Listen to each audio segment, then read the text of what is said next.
¿Cómo se corre esta cuestión? ¿Sí? Ahí estoy.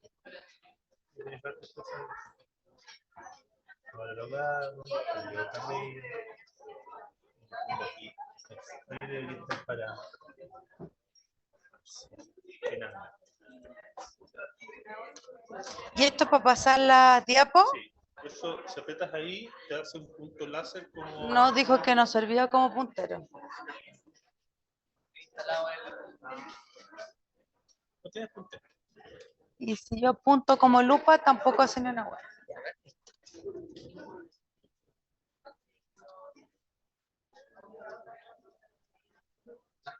Ya, no, pero no importa. Ah, pero... ¿Y dónde? Más lento. Tienes que apretar eso que es para. Ahí está. Ya, no, chao. Si no... No, no. Ya vamos, mega atrasado, ya ya me siento como caballo carrera. ¿Sí? Ahí sí. ¿Y esto está prendido? Hola. Hola. ¿Sí? Ya. Hola, jóvenes. Por mail, hoy día toca, hablan de cirugía oftalmológica y la doctora Karina se dedica específicamente a eso en la parte quirúrgica. Tiene ya varios años de experiencia, por decir, aunque se ve joven, tiene varios años de experiencia. Y bueno, va a hablarles de cirugías y las patologías más comunes de resolución quirúrgica en oftalmología veterinaria. Ya. ¿Ahora sí? ¿Me escuchan todos? Ya, perfecto. Bueno, muy contenta de estar aquí. La juventud siempre me encanta. Uno se actualiza no solo en que se llena el espíritu de vida, sino que también actualiza hasta las palabras. Les voy a hablar de nociones de cirugía oftálmica porque es un poco ambicioso en 2 horas decirles todo lo que se hace en cirugía oftálmica, pero lo que más me interesa es que ustedes tengan claridad que para la cirugía oftálmica hay requerimientos que son bastante distintos. Voy a dejar esta cuestión porque ya veo que me caigo. Hay hartos requerimientos que son muy importantes. Ustedes ya tienen las nociones de anatomía del ojo, por lo tanto, esa parte hoy la vamos a saltar, pero sí vamos a hablar de los instrumentos especializados, la magnificación que se usa y el posicionamiento y la preparación del paciente como un inicio. Dentro de los instrumentos básicos y que para ustedes va a ser novedoso, es que los instrumentos que se usan en cirugía oftálmica son muy pequeñitos. Si los llegáramos a comparar con el equipamiento o los instrumentos que usa el doctor Arias, es prácticamente 1/3 del tamaño de lo que usa él. Dentro de las cosas que siempre o la mayoría de las veces vamos a usar son los blefarostatos, que son los... Ay, aquí no puedo mostrarlo. Los blefarostatos son aquellos que se utilizan para abrir los párpados, pinzas de párpado, pinzas de colibrí, tijeras de tenotomía, tijeras corneales derecha-izquierda, bisturí número 15 o un bisturí Viver, cánulas de irrigación, esponjas de absorción, gasas estériles y suturas, que es súper importante, que generalmente se utilizan suturas de 6 ceros a 9 ceros o 10 ceros, y cuando estamos hablando en piel podríamos llegar a utilizar 5 ceros. Esas suturas generalmente, para la mayoría de las personas, nos tenemos que ayudar de instrumentos especiales para poder verlas, porque son muy delgaditas. Dentro de las suturas que se utilizan, no solo la numeración es importante, sino que el tipo de punta que se utiliza es súper diferente, porque utilizamos dos tipos principalmente. Una son las reverso cortantes y las otras son con punta espátula. Las reverso cortantes son las que utilizamos generalmente en piel, y las con punta espátula son las que utilizamos en córnea. Dentro de todos los puntos que generalmente ustedes usan, nosotros utilizamos mucho este punto que se denomina en 8, que es un punto para unir de forma perfecta los bordes palpebrales. Este punto en 8 tienen que hacerlo a la perfección, porque cualquier escaño que se pueda generar en la unión del párpado va a significar que el párpado después se va a transformar en un agente traumático para la córnea. Por lo tanto, aquí ser pulcro y minucioso es vital. Distinto es si pasan un punto y que les queda un poquito chueco en piel, a lo más no van a poder usar bikini, pero en el caso del ojo les podría generar una lesión corneal. La magnificación va y varía dentro de lo que es lupas, que son las que están al lado izquierdo de la pantalla, que son muy fáciles de manejar porque es un lente con un par de lupas que nos ayudan generalmente para cirugías de piel y párpados, y ya después tenemos el microscopio quirúrgico, que es el que nos ayuda a trabajar en córnea, cámara anterior, principalmente. El posicionamiento del paciente es también bastante importante, porque acá va a depender del tipo de cirugía que nosotros queramos hacer.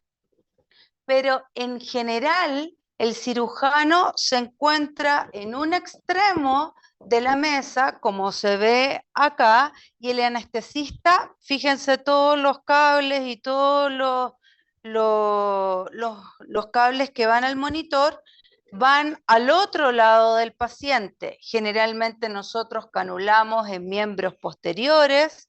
El saturador de oxígeno no se ubica en lengua, sino que se ubica o a nivel de pene o a nivel de la vulva.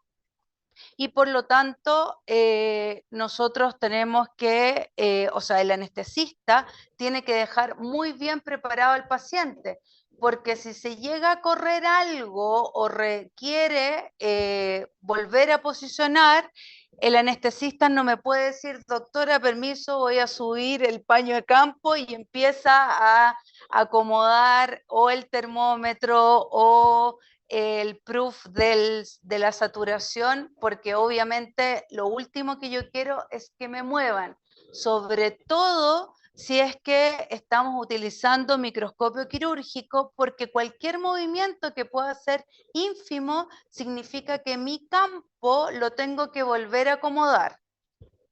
Dígame. El microscopio quirúrgico puede llegar a 10 por y generalmente incluso 16 por. Entonces es bien importante la magnificación que obtenemos. Bueno, acá es lo que yo les decía, el anestesista está a 180 grados respecto al cirujano, se canulan las patitas, el saturador de oxígeno se puede utilizar en las extremidades, vulva, pene, y algo que también se debe manejar es que cuando el anestesista coloca la unión de la manguera de oxígeno al paciente, no sé si ustedes se ubican bien, pero sale el traqueotubo de la boca, ¿no es cierto? Se coloca la manguera de la máquina de anestesia, y si el paciente está así y viene acá el codo, no puede hacer esto, porque me mueve la cara del paciente. Entonces se usa un codito que sale del traqueotubo para que la manguera hacia la máquina de anestesia después no nos cambie la posición del paciente.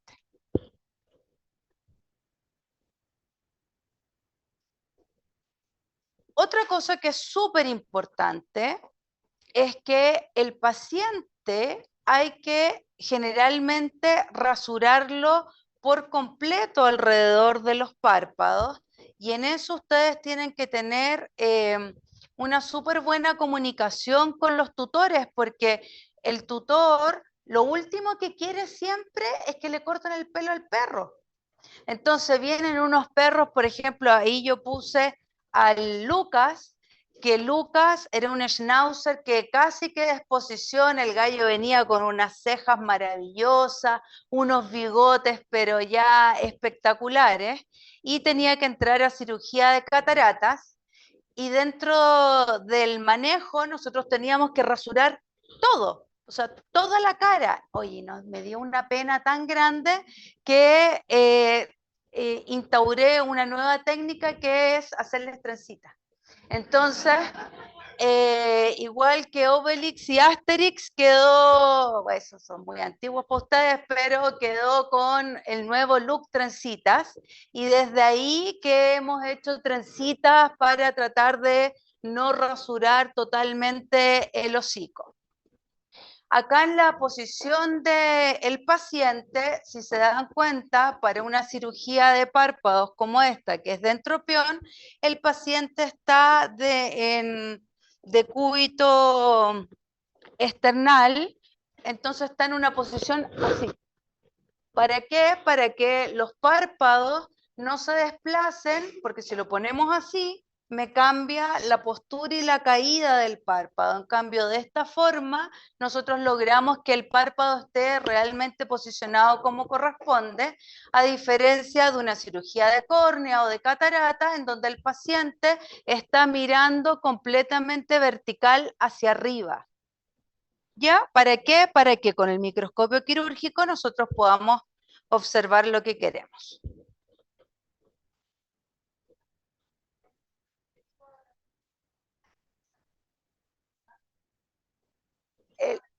El posición está, siempre me pierdo yo con los de cúbito. Cuando está apoyado en la espalda, mirando hacia arriba, eso es de cúbito dorsal, ¿no es cierto? Y ahí hay que acomodar además la cabeza del paciente, porque si no el paciente queda así. Nosotros le agarramos la trompa con una gasa y lo dejamos así. Ya. Aquí es otro paciente que se operó de cataratas. Si ustedes ven acá, incluso se ve ahí cómo está el lente intraocular, peladito completo, y este gallo era un poodle que tenía sus orejas bien pomposas, pero no se las pudimos dejar porque con el collar isabelino esas orejas ¡fum!, al ojo, y por lo tanto no podemos tener pelos rozando nuestros ojos porque eso sería un foco de infección. Entonces se van generalmente con sus orejas rasuradas. Bueno, eso era con respecto al manejo del paciente, al instrumento, cuáles son nuestros requisitos, y de alguna manera vamos a hablar de la mayoría de las cirugías que se hacen en ojo, y de acuerdo a la estructura que vayamos a intervenir, entonces vamos a hablar de cirugías de anexo, cirugías dentro del globo ocular y cirugías que se hacen en pacientes que ya no son visuales, pero que requieren una cirugía. Los anexos, ¿qué tenemos acá? Tenemos los párpados y el tercer párpado principalmente. Acá les anoté cuáles son las cirugías que se realizan. Por ejemplo, aquellas que están relacionadas con las pestañas, cilio ectópico, distiquias y triquiasis. Las vamos a ir viendo, ¿ah? Chalación, tumor de glándula de meibomio. En el tercer párpado, lo característico que es el Cherry Eyes, y que su diagnóstico diferencial es la eversión o inversión del cartílago al tercer párpado, y ya literalmente en los párpados entropion, ectropion, el pliegue nasal prominente, o cuando hay algún accidente y un gato, por ejemplo, viene, manda un arañazo y el borde del párpado lo lesiona.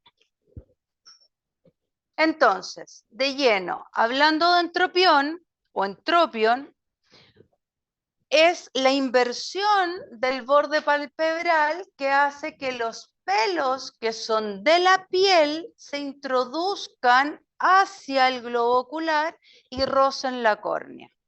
Por lo tanto, es un paciente que está con mucha molestia, el ojo generalmente lo tienen cerrado, está con mucha secreción y obviamente nuestros pacientes lo primero que andan haciendo es tratando de llevar la manito al ojo para tratar de sacar esta molestia que ellos tienen. La técnica que se utiliza, la más corriente o la más común, es la que se llama de Hot-Celsus. ¿Por qué tiene este nombre compuesto? Porque Hot fue el que dijo, ya, tenemos que sacar un pedacito de piel para solucionarlo, y Celsus dijo, ah, pero si son gatos, además de la piel, tenemos que sacar parte del músculo orbicular.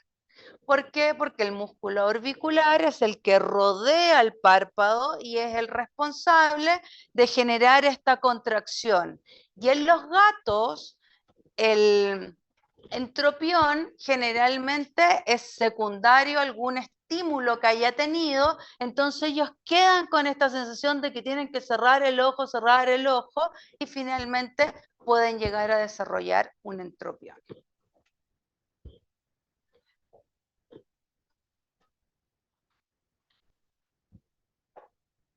No necesariamente. Los gatos sí, pero los perros no. Tendría que ser uno muy severo para que nosotros saquemos parte de la musculatura. Orbicular. Acá les puse un diagrama, la técnica es muy sencilla, es una media luna que se retira a 2 o 3 milímetros del borde palpebral, lo cual es fundamental que a ustedes no se les olvide que estamos trabajando acá, 2 o 3 milímetros de este borde. No nos sirve una cirugía de entropión que ustedes la quieran abordar a esta altura, porque no vamos a lograr el efecto. Finalmente vamos, o podemos lograr el efecto, pero vamos a cambiar la forma de la cara finalmente.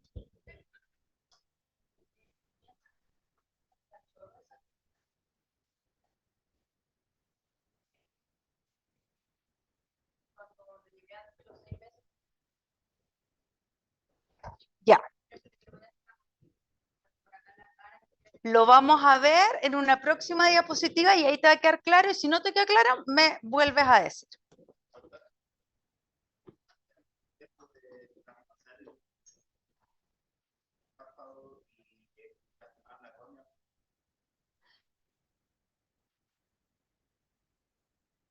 Uy, no sé qué tendría que ocurrir. Tendría que pasar que alguien pasó, te movió y tu mano hizo algo indebido, pero así por mutuo propio es poco probable.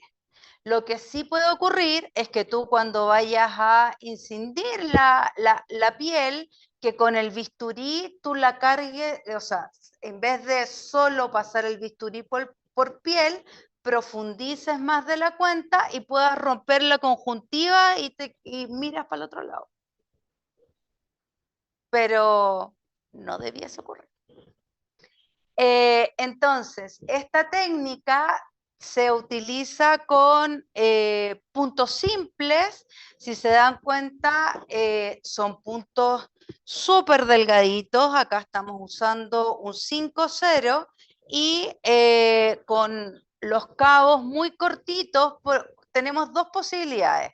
O usamos cabos muy cortos, que es lo que yo uso en gatos o en Charpey o en Chow Chow o en cualquier perro que sea malas pulgas y que yo no quiera sacar puntos después. Que eso también es importante. Miren, aquí les voy a mostrar la técnica. ¿Cuál aprieto para el video?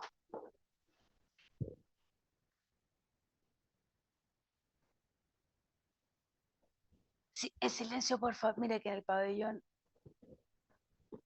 se dicen cosas inapropiadas. Ahí en el video lo que les estaba mostrando es cuán invertido puede estar el párpado, y nosotros lo que queremos es dejar un párpado en donde el borde no genere ningún tipo de lesión.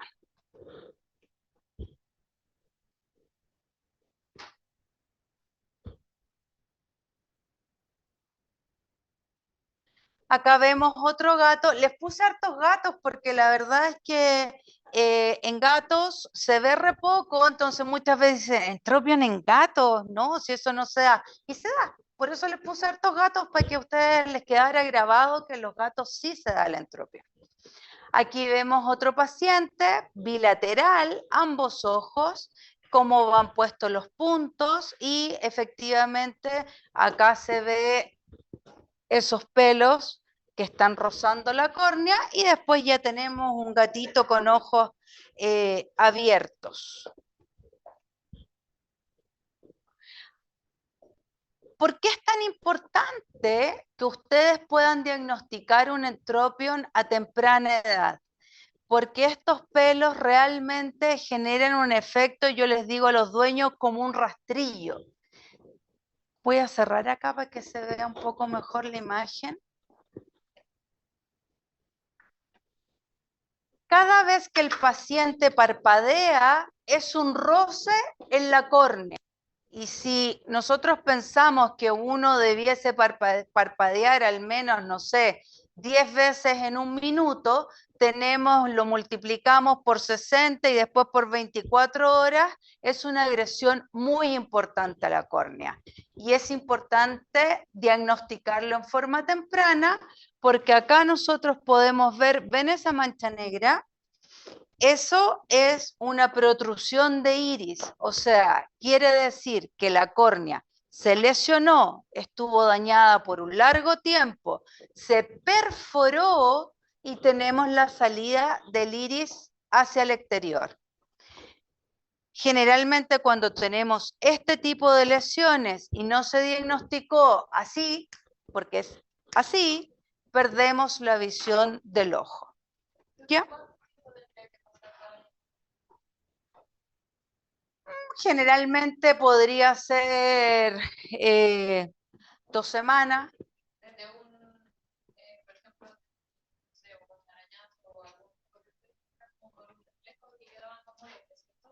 Ah, el entropión, no la protrusión de iris.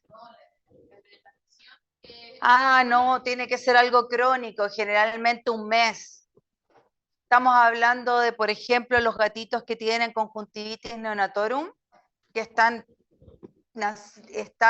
los primeros semanas de vida con estas conjuntivitis, y que genera molestia porque tenemos herpes, clamidófila, que están generando lesión en córnea, hay mucho dolor, y el dolor lleva a que a que el paciente haga esto. Entonces, esto, mantenerlo en forma sostenida, solucionas el problema y muchas veces quedan con el entropio.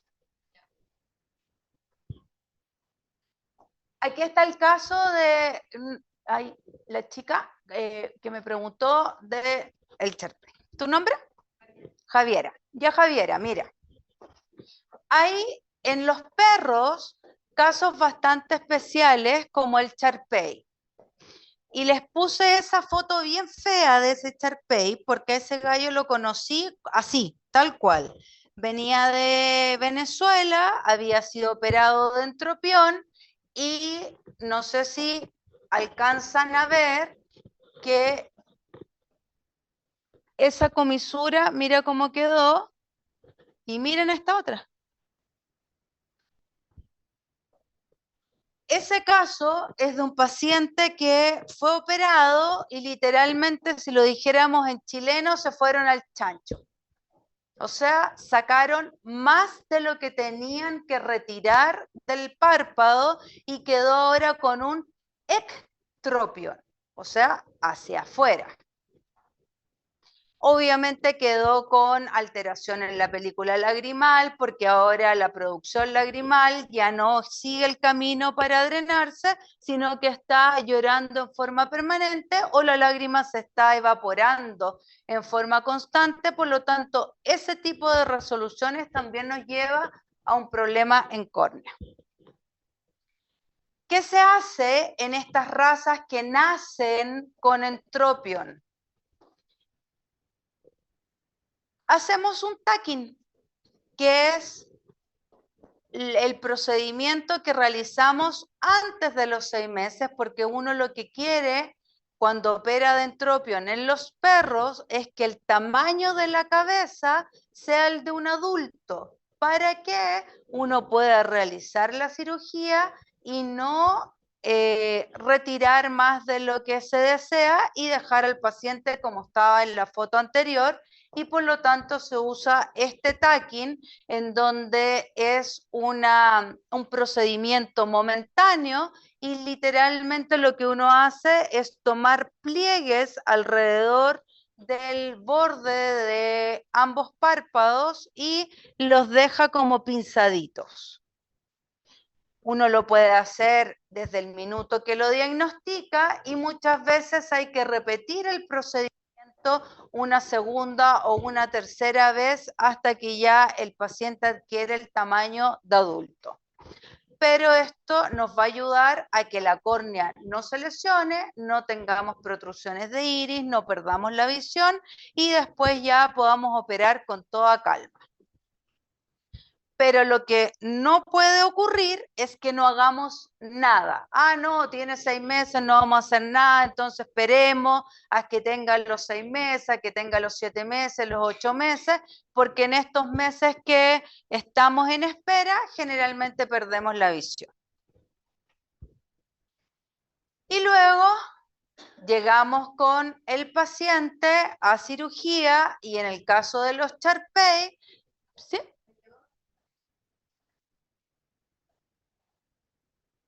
Se toma el pliegue de la piel, toda la piel.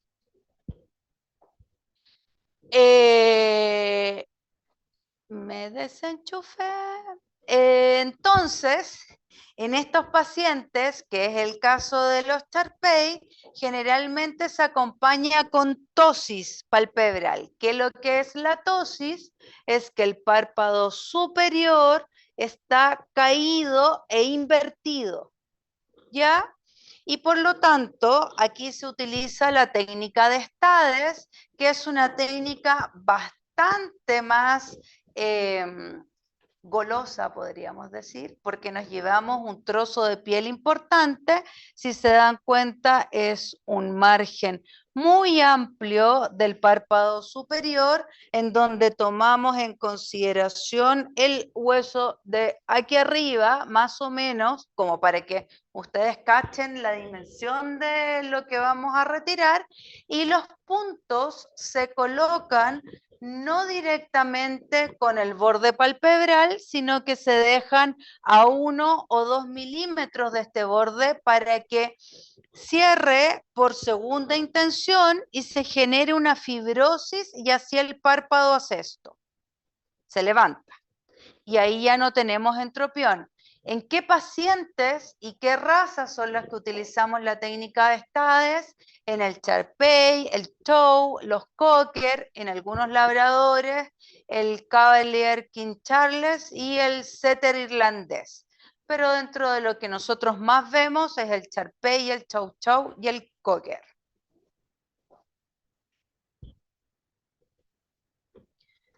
Otra variación de entropión es el entropión de canto medial que se da en los braquicéfalos. Nuestros amigos PAG son los que llevan la bandera, levantaron la mano casi todos a esta patología, y ustedes podrán ver que vemos margen del párpado, borde, borde, borde, borde, borde, borde, borde, ups, pelo, pelo, pelo, pelo, pelo, pelo. Borde, borde, borde, borde, borde, borde, pelo, pelo, pelo, pelo. Y si se dan cuenta, la tinción de fluoresceína nos marca además estos pelos que están en el borde del párpado, en donde se denominan como de pincel, porque como que se juntan y obviamente son un gran indicador de que ahí hay un entropión. Entonces, los braquicéfalos, que generalmente tienen este entropión de canto medial, también se acompañan de euribléfaron, que quiere decir que tenemos mucho largo de párpado y tenemos unos ojos así grandes, en donde cuando van a pestañear, generalmente no logran distribuir la lágrima como corresponde. ¿Cómo se hace esta cirugía? Es la técnica de Fuchs, en donde nosotros retiramos el canto completo del borde palpebral superior e inferior y luego se sutura para que quedemos con un tamaño de ojo más pequeño y ya tampoco tengamos entropión. Las imágenes que les coloqué del tipo de cirugía las saqué del YALAT, del Veterinary Ophthalmic Surgery, porque es un excelente libro para que ustedes estudien y vean las técnicas más detalladamente.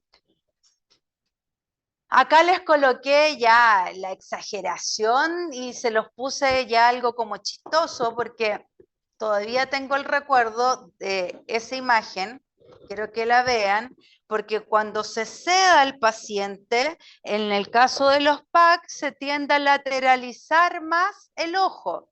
Y tengo el recuerdo de haber estado yo en consulta y una colega me empieza a llamar por teléfono y yo estaba en consulta, no la pesqué y me seguía llamando y me seguía llamando. Y al final le contesté, le digo, ¿qué pasó? Entonces me dice, no, me dice, en otras palabras, querida colega, estoy aquí con un pad, lo anestesiamos y el ojo lo tiene dado vuelta. Eso era como lo que me contaba. Le digo, relájate, se le va a pasar a lo que la anestesia deje de hacer efecto, porque con la sedación tiende a irse el ojo hacia el lado para que si es que están anestesiando y les ocurre ver esto, no corran en círculos como mi colega. Y acá les coloqué ya un ojo que está operado y que ustedes podrán darse cuenta que ya no tiene euribléfaron, ya es un ojo que se ve bastante proporcional, vemos poca parte de la esclera, que es lo que buscamos con esta cirugía. Tenemos otro tipo de entropión, que es un entropión combinado y que es el ojo de diamante. Voy a pasar para acá, rapidito. Tenemos un gran borde palpebral, tan grande que como que sobrecae y por eso forma la parte de abajo del diamante. Y acá tenemos la parte de arriba del diamante, en donde se dan tres características. Tenemos euribléfaron, entropión y ectropión en su conjunto. Para este tipo de ojo de diamante se pueden utilizar distintas técnicas. Yo ahí les dejé dos mencionadas. Los ojos de diamante generalmente los vemos en el San Bernardo, en el mastín, en el bulldog inglés. Y arriba tenemos la técnica de Biegelbach y abajo la de Kuntz-Simanowski.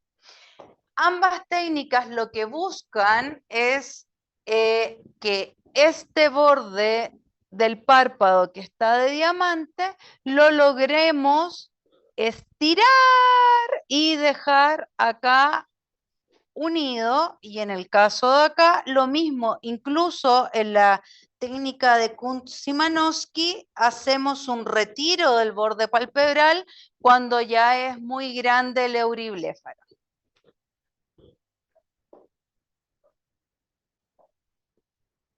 Otras patologías que tenemos en los párpados, por ejemplo, son los tumores de glándulas de meibomio. Son súper característicos en pacientes sobre 6 años. Las glándulas de meibomio están posicionadas en ambos párpados, o sea, en ambos bordes palpebrales, más o menos son 40 por ojo, por lo tanto, o sea, 40 por párpado, por lo tanto tenemos 40 posibilidades de tener tumores de glándulas de meibomio. Ahora, no se asusten, no es que estas cosas afloren así como flores, sino que generalmente se da una o dos en un párpado. Nunca me ha tocado ver así como una colonización de tumores. Y acá lo que se determina y va a depender mucho, mucho, mucho del tutor es el tipo de cirugía que vamos a hacer. ¿Y por qué depende el tutor?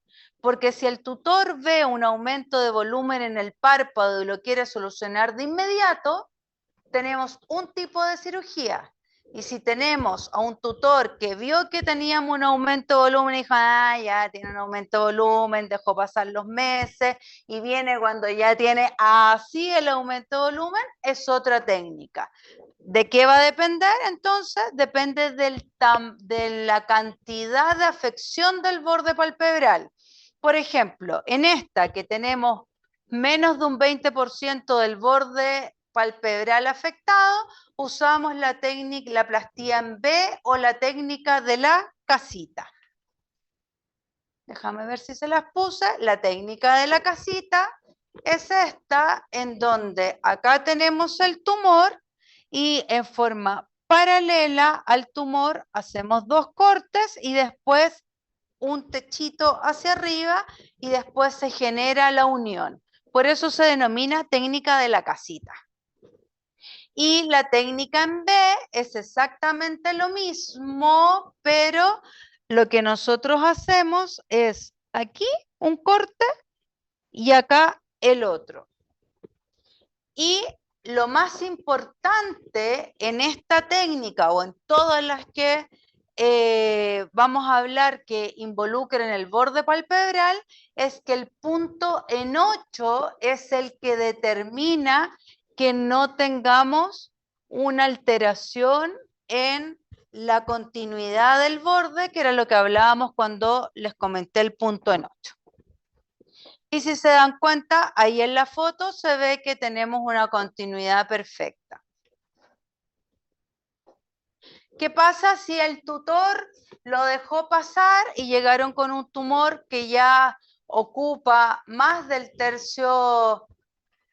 un tercio del borde palpebral? Ya las técnicas cambian y tenemos una plastía en H que se denomina en H porque, si ustedes se fijan, hacemos un corte lateral a ambos lados del tumor, bajamos y acá hacemos una plastía y esto lo hacemos subir para que ese borde reemplace acá el borde que ya no va a existir del párpado.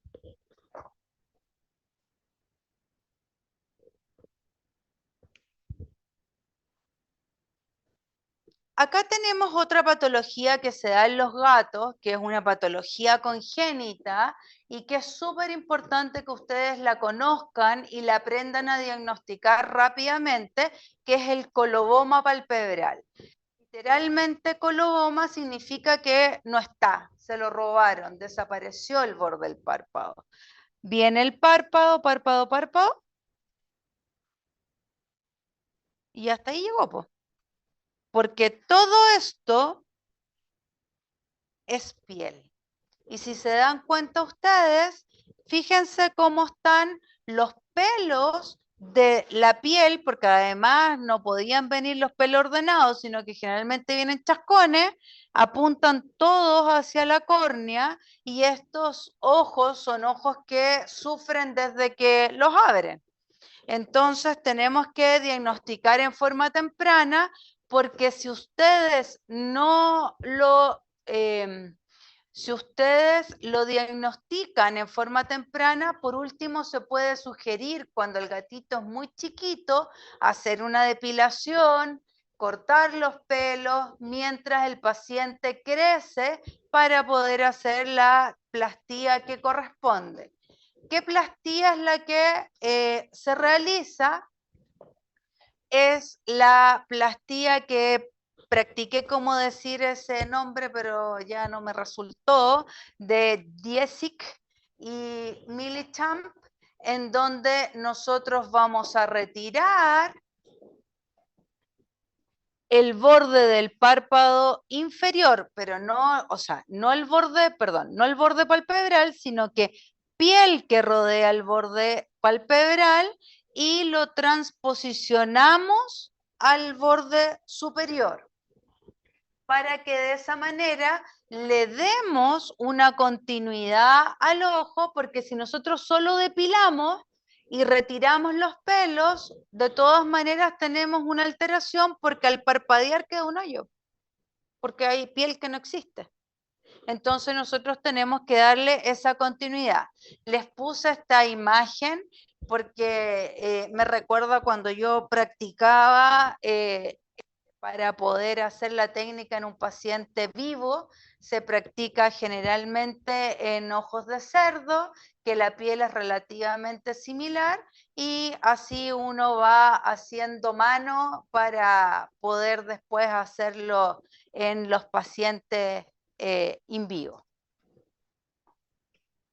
La otra técnica que se utiliza, que también es un colgajo, es una técnica que es la que se denomina de labio a párpado, en donde nosotros retiramos el borde, fíjense acá, el borde del labio, ahí está, más un colgajo, y lo transposicionamos, lo levantamos para que ese borde del labio haga de borde de párpado.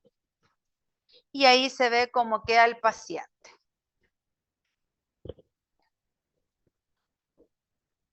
Hablando de pelos, tenemos distintos tipos de patologías que se producen, que es el cilio ectópico, distiquias y triquiasis. Ahí vemos que la flecha nos apunta un cilio ectópico. Ya, estaría bueno. Un cilio ectópico, que este cilio ectópico generalmente aparece a las 12 del párpado superior. ¿Y cómo ustedes lo diagnostican? Lo diagnostican porque el paciente llega a la clínica y anda así todo el rato. Y cuando ya es mucho, genera una úlcera corneal que es vertical, porque cada vez que parpadea, el pelo baja, genera un roce, sube el párpado, genera el roce, y tenemos una úlcera corneal. Tiempo. Ese es un cilio ectópico y que aparece en la conjuntiva.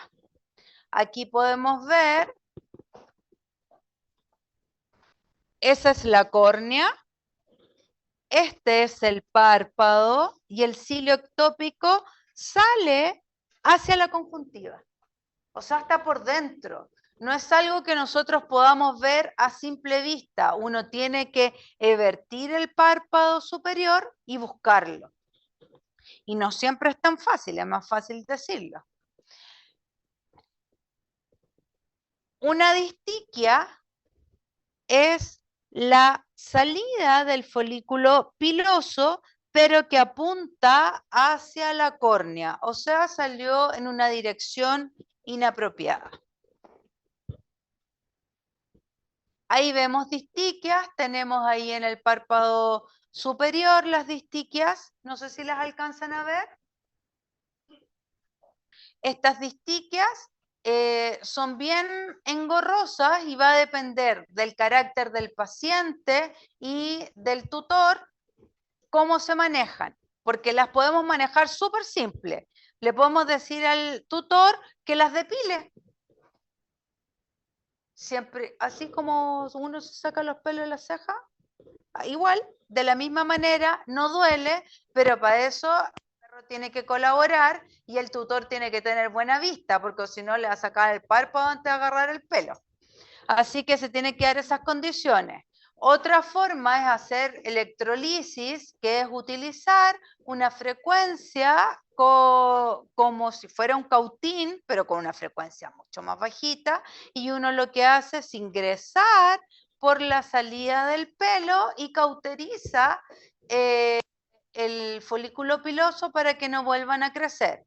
También se puede utilizar crioterapia con nitrógeno líquido, pero a mí no me gusta nada porque cuando he visto el uso de crío genera una despigmentación del borde palpebral y en algunos una reacción súper importante del borde. Entonces después tenemos un perro que está re complicado por algo que a lo mejor no, lo complicaba menos.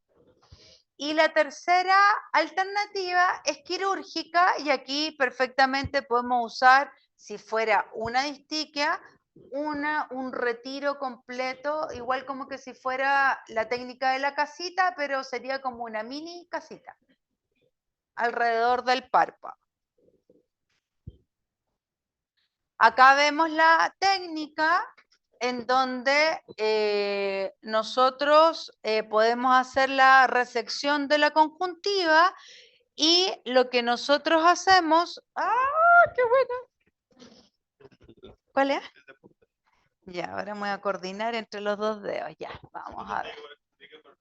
¿No? ¿Cuál punta? ¿Esa? Ah, ya. Maravilloso. Listo. Ahora vamos a jugar aquí.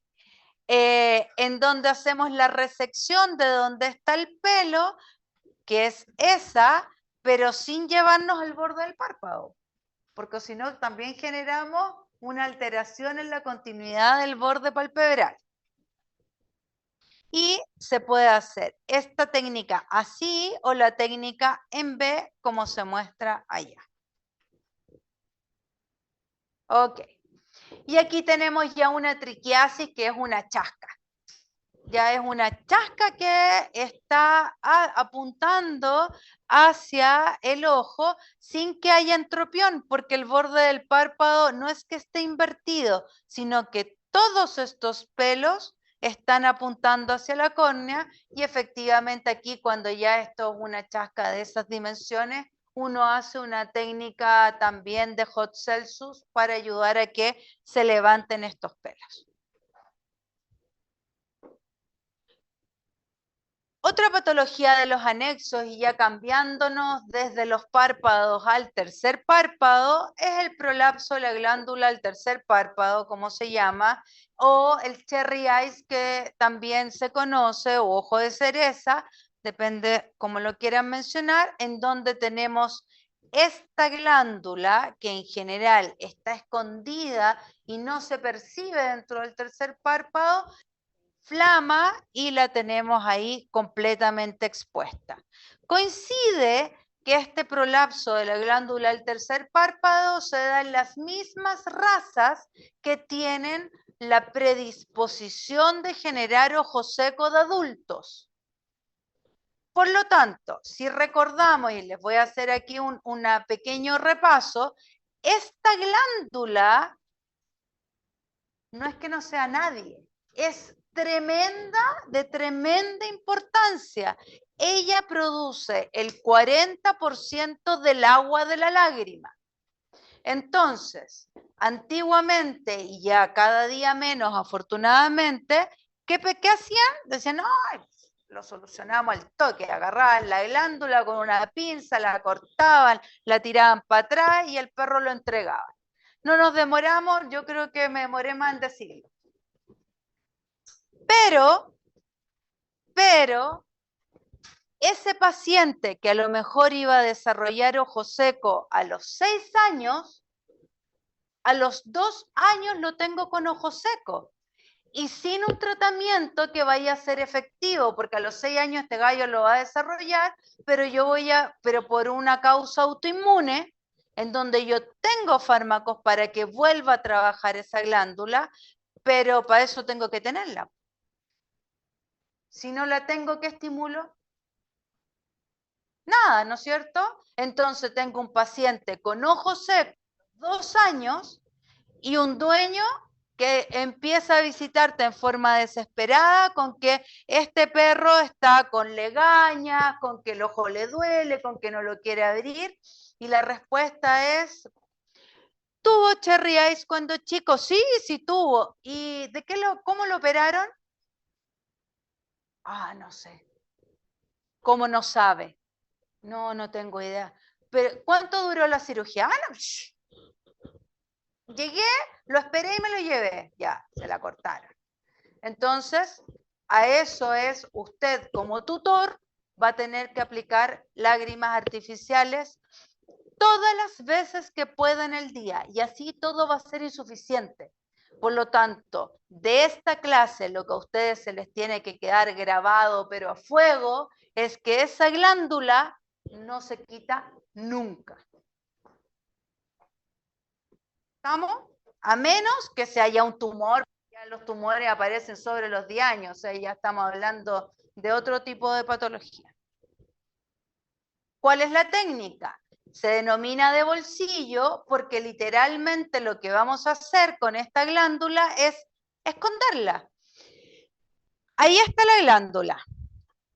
Esa es la glándula. Nosotros vamos a hacer un corte que es paralelo a la glándula y que es paralelo también a, acá si nosotros tomáramos como referencia el ángulo iridoesclerocorneal del ojo, estaría en forma paralela y acá en forma paralela a el borde de la T del tabique de la glándula del tercer párpado. Por lo tanto, hacemos un corte por arriba, un corte por abajo que no se une en lateral, no se une, solamente son dos cortes paralelos y luego se suturan para que quede escondida la glándula y los puntos de esta técnica quirúrgica quedan por fuera. Ahí ven un punto y el otro está escondido allá. Porque si ustedes dejan los puntos por dentro, ¿no es cierto?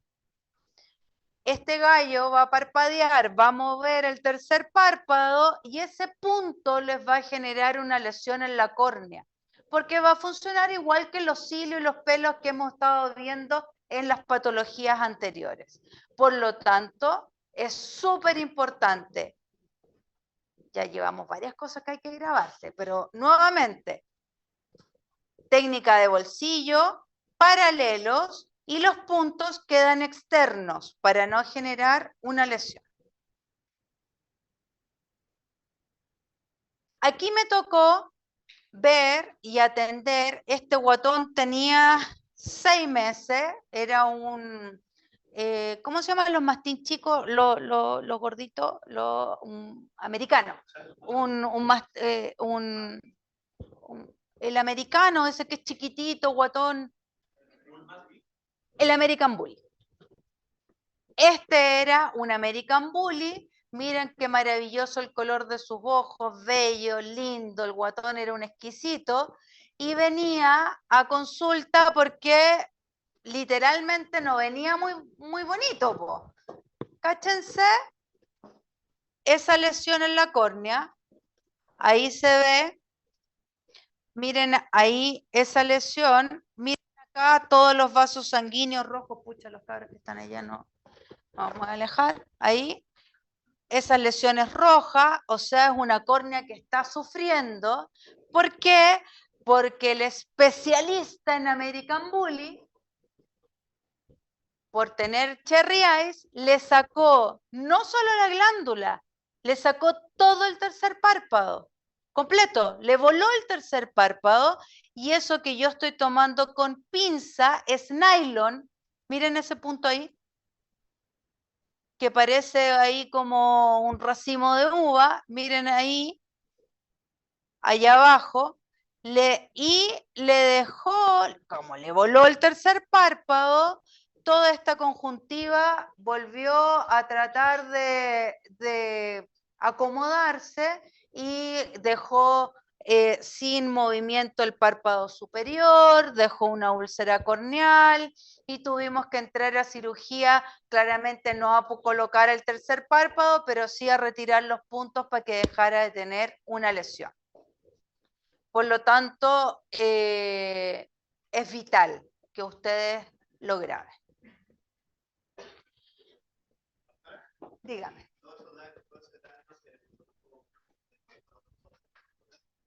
Claro, el daño inmediato es que dejó los puntos por dentro. El daño a posterior, ya los dueños lo saben, que es que van a tener que estar lubricando ese ojo en forma permanente.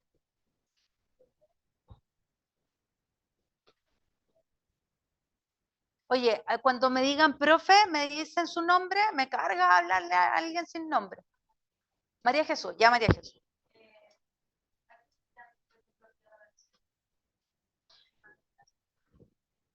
Si esos puntos hubiesen quedado puestos, se puede generar una úlcera corneal perforada, podemos tener protrusión de iris y podría perder la visión. Pero si este gallo hubiese, por tú, sacado el tercer párpado, no dejó punto y todo, la probabilidad de pérdida de visión se hace más baja, a menos que parta con ojo seco, y ahí ya tenemos otro tema. Joaquín.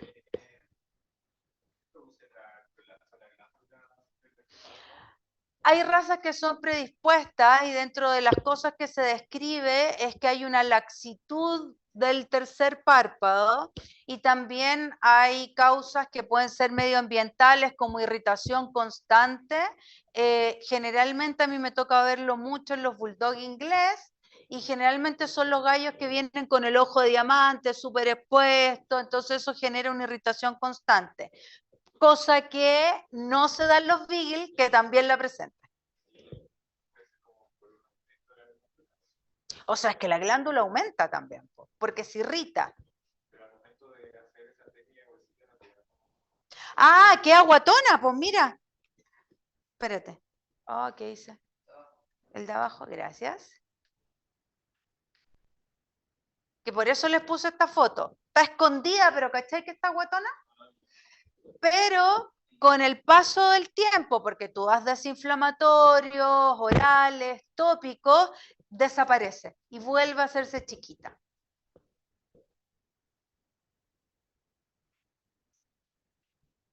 Me están poniendo a prueba con la motricidad aquí en las manos. Tumores. También se nos pueden dar en el tercer párpado. Ahí yo les puse ese tumorcito, se los puse ese específicamente, nada más que porque quiero recordarles algo.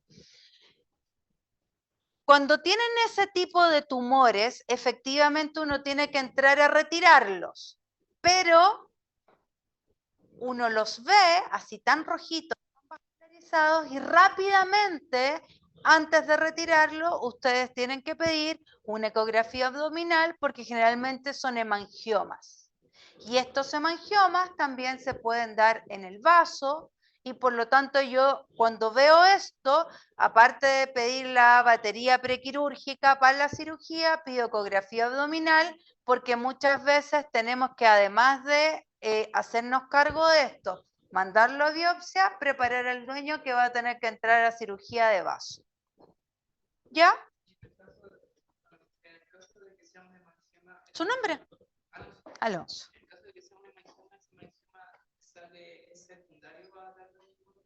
Generalmente. Por eso siempre voy a buscar abdomen.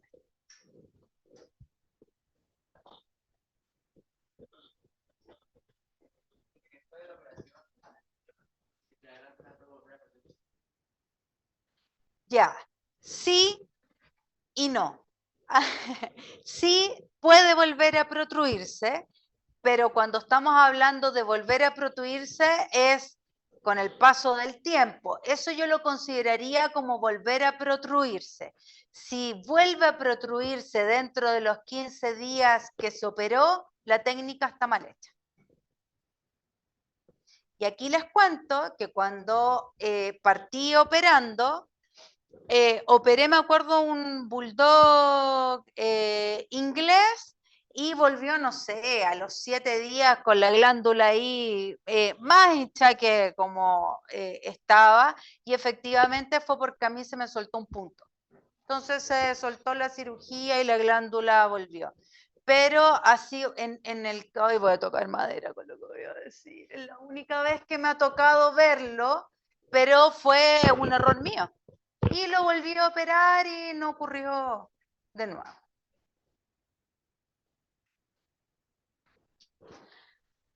Ya, dejamos los anexos y nos vamos al globo ocular.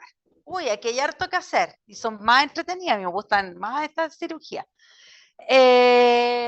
Tenemos los que ocurren. ¿Alguien?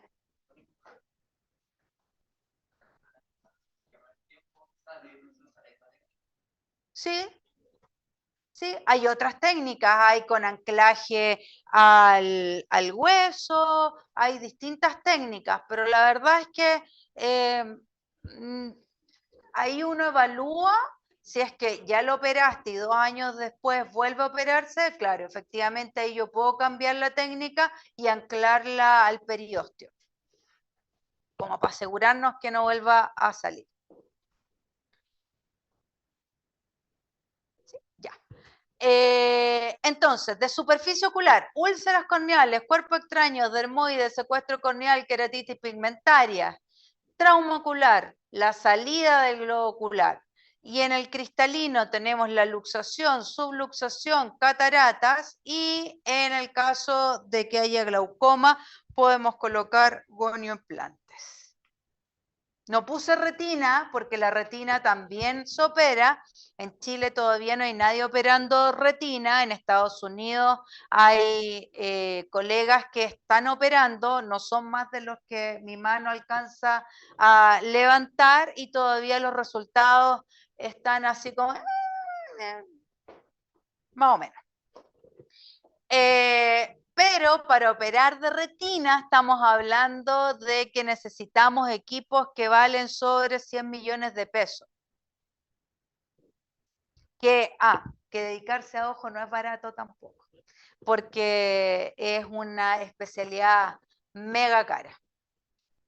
Superficie ocular, un repaso súper rapidito. La córnea tiene un espesor corneal que más o menos va así con suerte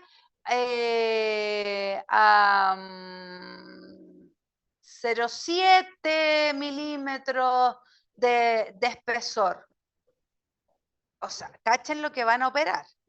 Algo ultra mega delgado y por eso es que necesitamos magnificación. Porque aquí cualquier pasadita de que, como tú me preguntabas, y si se nos pasa la mano, perforamos el ojo. Así de simple. Entonces, como recordatorio, tenemos un epitelio corneal que está adherido a su membrana basal, el estroma, que es lo más regordete, que tiene 0,58 milímetros aproximadamente, y un endotelio corneal.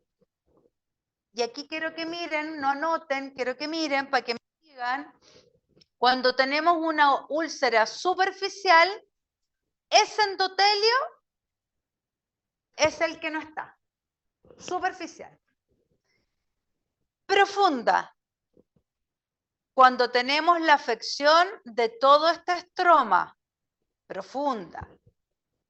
Descemetocele, cuando ya es tan profunda que nuestra membrana de Descemet, que está ahí, que es la membrana del endotelio, ya se está viendo, y eso quiere decir que realmente yo los acompaño y corremos en círculo porque estamos a punto de que se nos perfore nuestra córnea.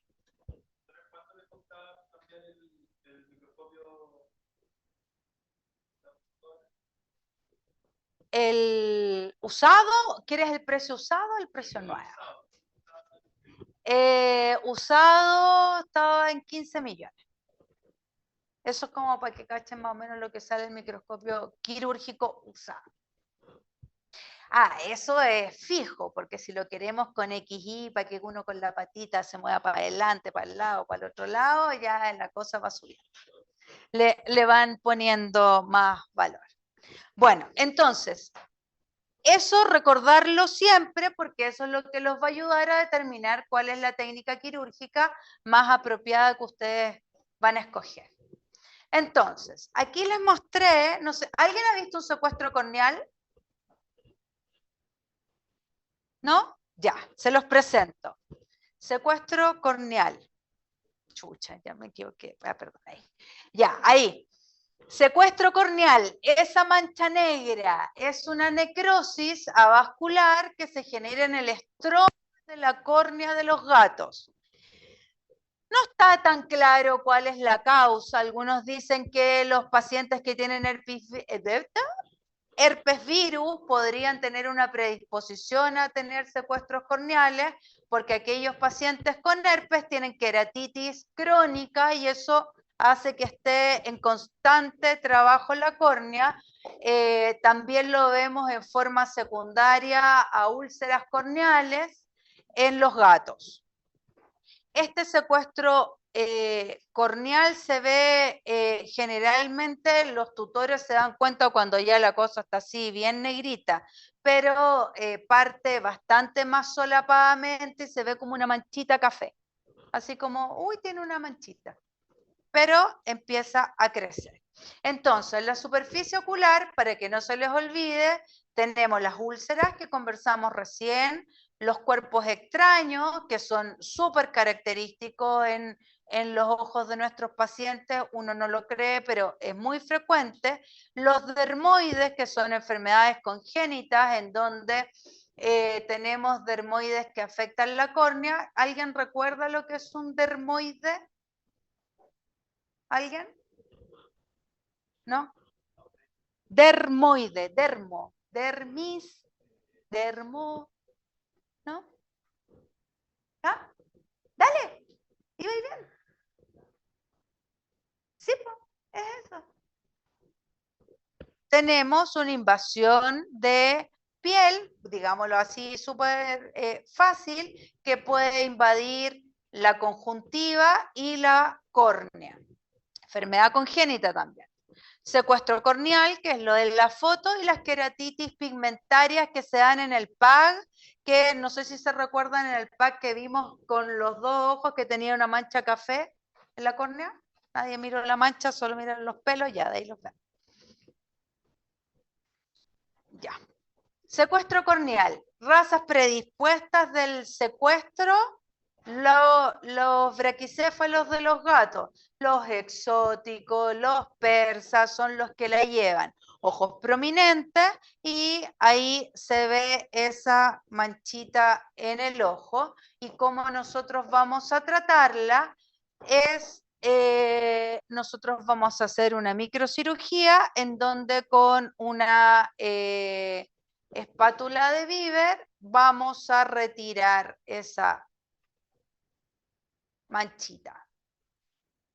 Ahí, ¿ustedes les hace, qué es eso? ¿Quién sabe? ¿Un punch de biopsia? ¿Sí? ¿Los que se usan papel? Ya. ¿Qué hago yo? Con un punch de biopsia, marco la córnea alrededor de este defecto para que me quede redondita. Esto es algo netamente estético. Ya, para que lo que yo vaya a retirar de epitelio corneal y de estroma salga con forma redonda. ¿Y por qué yo quiero que salga de forma redonda? Porque después yo quiero hacer un injerto. Y de esa manera yo corto mi injerto redondo y me queda un injerto lindo, lindo, redondo. ¿Se puede agrandar? Miren, ahí estoy con una espátula, que es un bisturí con forma de espátula, en donde voy retirando todo el tejido afectado. Este bisturí tiene el filo alrededor del cuchillete.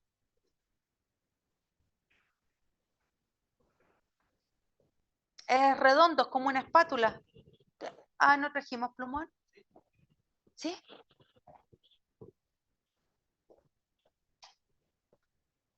¿Dónde? Ah, ya no ven nada.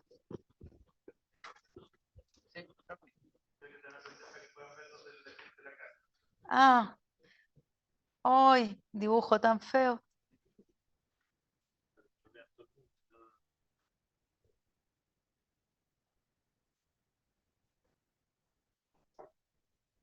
Ya, tiene esa forma el cuchillete y esta parte es la que tiene el filo hacia el lado, no por debajo. Entonces yo voy haciendo esto, entrando a través del epitelio y voy retirando este defecto que es el secuestro. ¿Me siguen que a diferencia de los bisturí que ustedes conocen, si hacemos un número 11, tiene el filo acá, ¿no es cierto?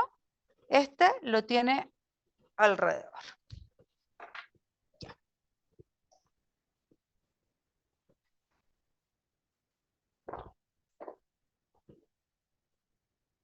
Ah, no dibujo más.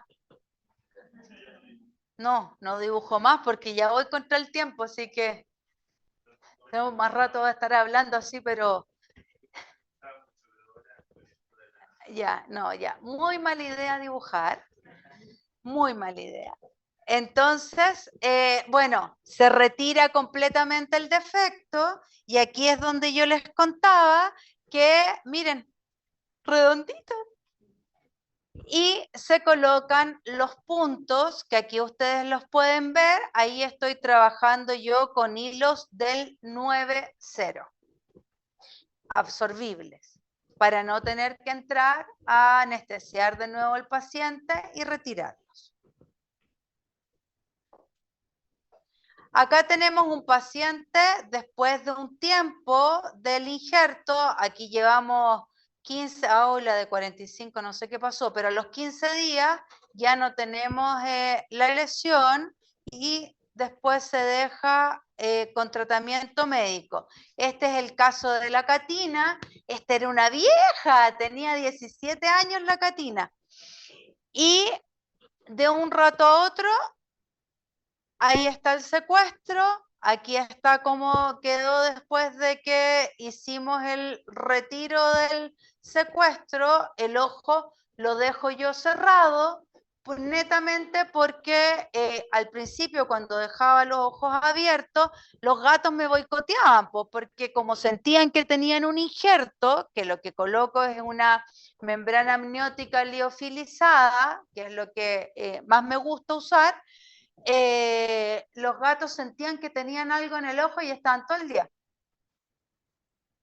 Uy, después no, los puntos salían cascando, se me soltaba el injerto. Entonces los primeros 15 días, ahora les dejo cerrado el párpado y mis puntos se mantienen a la perfección. Aquí está la Catina a los 6 meses, cáchense la transparencia. De ese ojo pasamos a esto.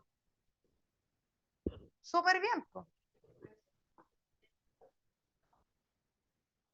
Sí, sí, hago una tarsorrafia y después lo retiro.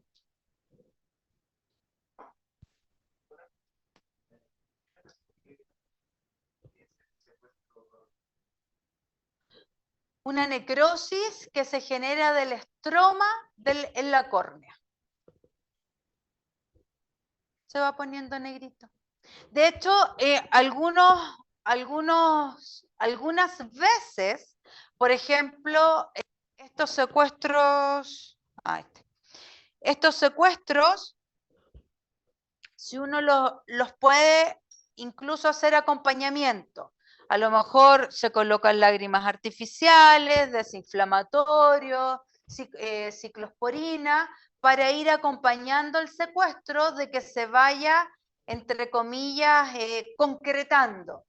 Porque este secuestro que se ve así, que tú no lo puedes ni retirar, se empieza a transformar como en una costra. Y hay algunos pacientes que ¡pum!, la expulsan. Pero en el ¡pum!, la expulsan, podemos perder el ojo también. Entonces, en general, yo prefiero operarlos y asegurarme de que recuperemos la transparencia en la córnea. Aquí está, po. Esto es un dermoide. Alonso. Tu piel en el ojo. No, no era Alonso. No, ¿cómo te llamas tú? Alexander. Alexander. Ahí está la piel en el ojo. Ahí lo vemos. Y acá miren, miren tenemos epidermis, ¿no es cierto?, en la córnea, con muy pocos pelos, por lo tanto no está generando mucho problema, más que estéticamente ver que tiene esa cosa fea en el ojo. Pero cáchense ese mira los pelos. Ese sí está generando mucho problema, el paciente está con malestar, aumento de producción lagrimal, secreción, molestia, pasarse la patita y todo lo que conlleva. En general, de todas maneras, igual se recomienda hacer el retiro de él y se hace un injerto como el que conversamos con el secuestro corneal. Aquí estamos frente a esta temida úlcera que es con descemetocele. Aquí vemos un ojo en donde está literalmente muy afectado. Mira, fíjense el primer escalón. ¿Lo ven? Y miren esa telita, que a los dueños les encanta decir telita. Dice, es que tiene una telita en el ojo. Ya. Esa telita transparente es la membrana de Descemet que está tratando de hacer la pega de que no se perfore el ojo. ¿Ya? Aquí podemos hacer distintas cosas. Podemos hacer injertos como el que conversamos con el secuestro corneal. Aquí les puse, hoy encontré la foto más fea de el recubrimiento pediculado, pero bueno, era lo que encontré de mis imágenes. Es bien feo eso, pero bueno, así es la cosa, ¿no? En donde uno hace retiro de la conjuntiva que está de la conjuntiva vulvar, uno deja un pedículo y lo traslada, lo posiciona sobre el defecto y después se sutura. ¿Ya? Y estamos haciendo entonces un pedículo en donde nuestra conjuntiva, o sea, la conjuntiva del paciente le está prestando reparación a la córnea. Podemos estos pedículos hacerlos de este tipo, podemos hacerlos en puente, en donde acá se retira completo un pedículo y luego se pasa de un lado a otro y se sutura en los costados. ¿Cuál es lo que aquí sí hay que tener en consideración? Que cuando ya el defecto está reparado, esta conjuntiva tenemos que cortarle este pedículo porque si no nunca va a recuperar la transparencia de ese ojo, porque si no va a ser un tejido irrigado en forma constante y que como generalmente las úlceras son centrales, voy a tener un parche tapando el centro de la visión. Por lo tanto, hay que cortar el pedículo acá para que ya deje de irrigarse y empezar a trabajar con un tratamiento médico para lograr transparencia. Otro defecto que se puede producir en la córnea es un desprendimiento epitelial espontáneo crónico, que es una úlcera corneal superficial en donde hay un defecto en la cicatrización, no, en la recuperación, en la recuperación en donde ese epitelio, ¿se recuerdan del epitelio, no es cierto? El epitelio es el que tiene que recubrir esa lesión y tiene que quedar adherido. Y se acabó la úlcera corneal superficial porque ya está todo en su lugar. Pero esta patología crece el epitelio, se posiciona sobre el defecto que tiene que reparar, pero no se adhiere.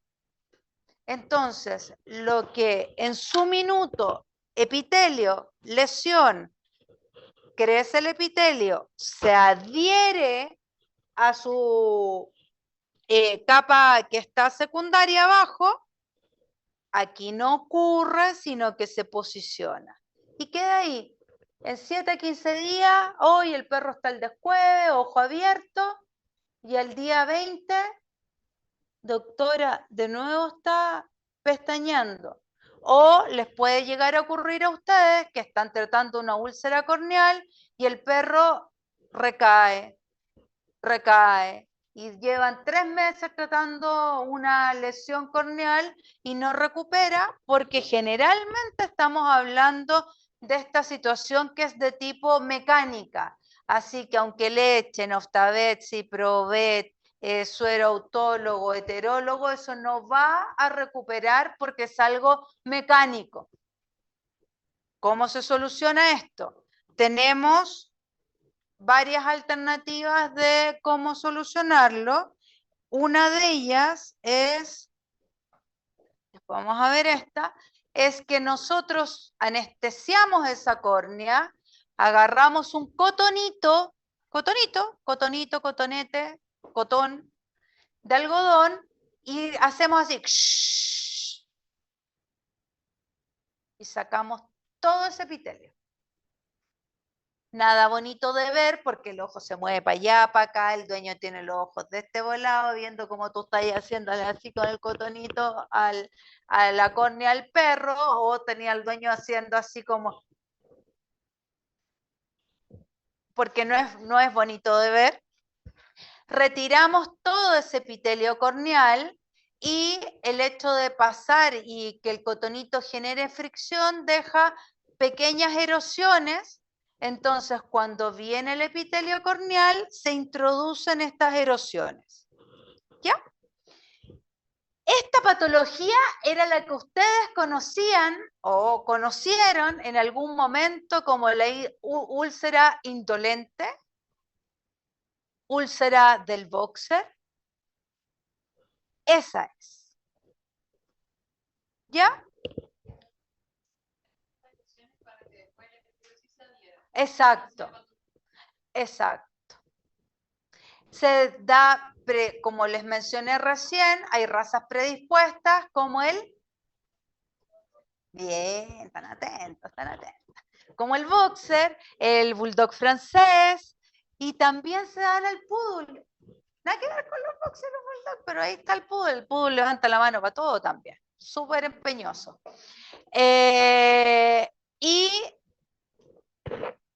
Y se me olvidó lo que iba a decir. Y aparte, espérate, las razas predispuestas, no, se me fue la onda, pero con todo, cotonito, no, se me fue la onda de lo que iba a decir. Ya, no importa, partamos de cero. Entonces, esas son las razas predispuestas y por lo tanto, uno hace este procedimiento. ¿Cuánto tiempo debería estar eso recuperado? ¿Cuánto ustedes creen que sería un tiempo prudente para que digan, chuta, no resultó?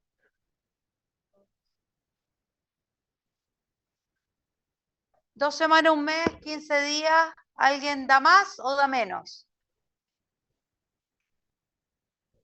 ¿Más? ¿Quién dijo 7? ¿Por qué?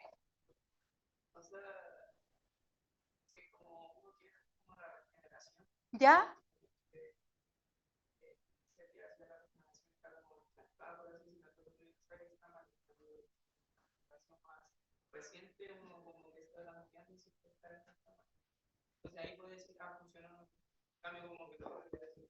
Ya me gusta su manera de pensar.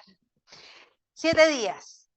Cuando ustedes traten una úlcera corneal, si a los 7 días esta cuestión no está recuperada, hay un problema. No estoy diciendo que hay este problema. Hay un problema. Siempre. ¿Ya? Eso grábenselo también en su memoria. 7 días, perfecto. El epitelio corneal a los 7 días ya debe estar completamente ubicado en su posición y ya debiésemos estar todo bien. Si no pasa eso, ¿qué cosas tenemos que buscar? 1, no, con el cotonito no logramos hacer los surcos. 2, puedo tener un paciente hipotiroideo, porque también hay no solo predisposición racial, sino que las enfermedades metabólicas también nos opacan el proceso de recuperación. Si no nos resulta con el cotonito, ¿podemos volver a usar el cotonito?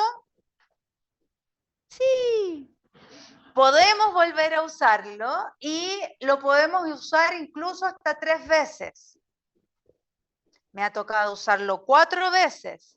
En un bulldog francés cardiópata que la dueña no lo quería anestesiar bajo ni un punto de vista en la vida. Así que lo tuvimos que hacer 4 veces y gracias a Dios resultó. Ya no es un procedimiento que en el 100% de los casos va a servir. Por lo tanto, en general, yo veo que es boxer y yo me salto el cotonito porque sé que no me va a resultar al tiro y el paciente generalmente lo estoy viendo después de que lo vio otro colega y que se demoró como 3 meses entre que cachó que le dejó las gotas, no resultó, lo controló, lo volvió a controlar y como en el cuarto control la cuestión no le resultó, han pasado como 2 meses. Entonces ya viene un ojo con un dueño que ya no le puede poner en las gotas al perro, porque el perro ya está chato que le coloquen gotas, está chato usar el collar isabelino, entonces yo generalmente me paso un procedimiento quirúrgico al toque. ¿Y en qué consiste?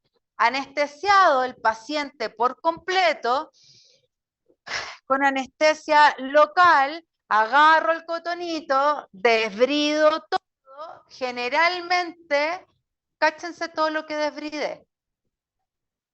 Generalmente está como escondido el tamaño de la lesión y se hace una queratectomía en rejilla, en donde literalmente es como jugar al gato con la córnea, con una microaguja que uno trata, cada día uno trata que la cosa le quede más paralela, más perfecta, porque obviamente uno le toma la foto, se la muestra al dueño y no quiere que sea así como un arañazo gato, sino que sea algo bonito, una malla, una rejilla, y esto en 7 días está solucionado.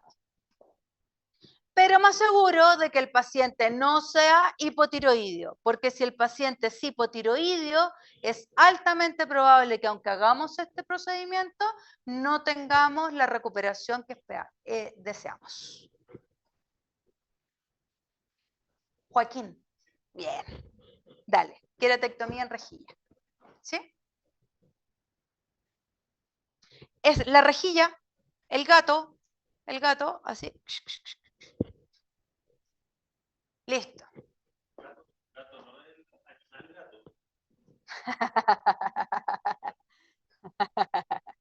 Jugar al gato, XXX.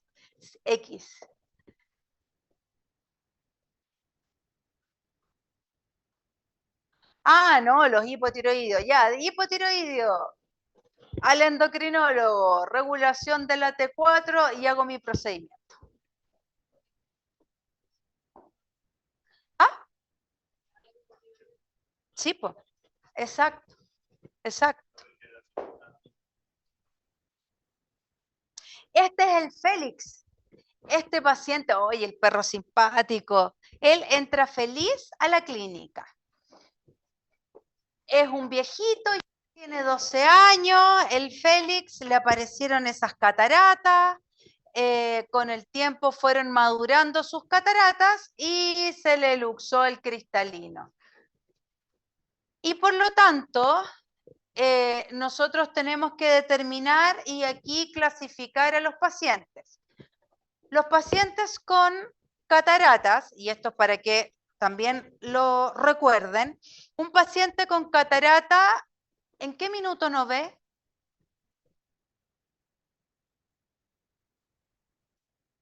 ¿Siempre ve?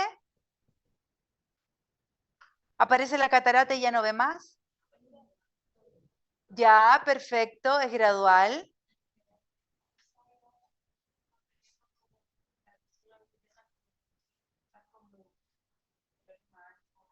Luces y sombras.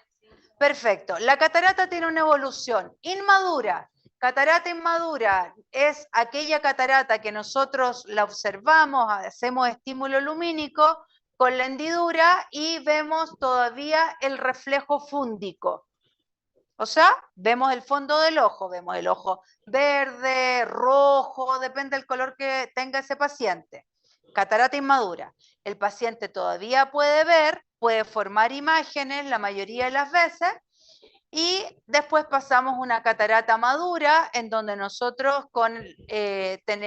estimulamos con luz, Ya no vemos el fondo de ojo, el paciente quiere decir que ya no puede formar una imagen, solo tiene detección de luces y sombras, y después tenemos una catarata hipermadura, en donde es una catarata que se empieza como a derretir, como que el cristalino se empieza a derretir, y en esos casos incluso el paciente podría volver a recuperar parte de la visión, pero la mayoría de las veces a esa altura el ojo está hecho un desastre porque una catarata hipermadura, como se empieza a licuar la proteína que está dentro del cristalino, atraviesa la cápsula, sale a la cámara anterior y toma esta proteína como que si fuera un antígeno, porque el sistema inmune se formó antes del cristalino, y monta una, no, el sistema inmune se forma, claro, el cristalino se forma antes que el sistema inmune madure, y por lo tanto, cuando ingresan esas proteínas a la cámara anterior, el sistema inmune dice, está ahí antígeno, monta una respuesta inflamatoria, tenemos un ojo rojo, empieza a haber mucha inflamación y producto de eso podemos llegar a tener una uveitis facolítica y después podríamos tener un glaucoma y ya la cuestión se nos fue la mano. Ya ese es como el orden de las cataratas. Me puse eso ahí porque generalmente cuando el paciente sobre los 6 años va donde el médico general, le dice, doctor, es que le veo los ojitos opacos o blanquitos. Entonces, el médico lo deriva al oftalmólogo para hacer una visión y hay que diferenciar cataratas de esclerosis nuclear. Si yo les pusiera ahí fotos de pacientes con esclerosis, fotos de pacientes con cataratas, por foto ustedes no me podrían decir qué es qué. ¿Cuál es la diferencia? Es que yo a través de esa opacidad, al revisar el ojo, yo puedo ver el fondo completo. La esclerosis nuclear es una expresión de que el cristalino se está volviendo viejito, pero no hay una, no impide la visión, sino que se ve más opaco, pero no es una catarata. ¿Ya?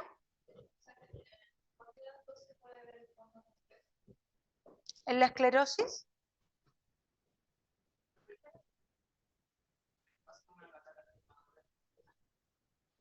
Ah, pero es que en la catarata inmadura tú puedes ver el fondo de ojo, pero no en la parte donde está la catarata.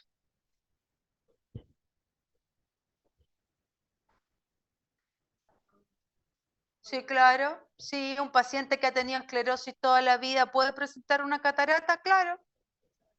Sí. No es que por tener esclerosis vayas a tener catarata después. ¿Ya? Por ejemplo, yo tengo arrugas y eso es parte de mi edad, lamentablemente, pero no me impide nada. Lo mismo que la esclerosis. Entonces, hicimos ahí un mega resumen de algo clínico, pero era importante. Luxación del cristalino. Ahí está el cristalino, y ese cristalino, si nosotros lo ubicamos anatómicamente, nosotros lo ubicamos en esta zona que es posterior al iris. Entonces tenemos córnea, cámara anterior, que es donde se ubica el humor acuoso, iris. Entre el iris y el cristalino, nuevamente tenemos ahí otra cámara. Acá tenemos el cristalino. ¿Qué ocurre? Por procesos traumáticos, por un glaucoma, por tener una catarata, este cristalino puede perder la posición y puede subluxarse, en donde la pierde un poquito y solo está desplazado un poquito a luxarse por completo e irse a la cámara anterior o irse a ya la parte posterior del ojo. Aquí tenemos un cristalino, ¿ese está luxado o no? ¿Qué creen ustedes?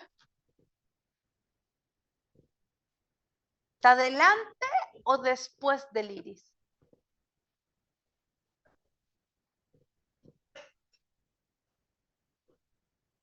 Adelante. Está adelante, miren. Ahí está el cristalino y el iris yo lo puedo ver allá atrás.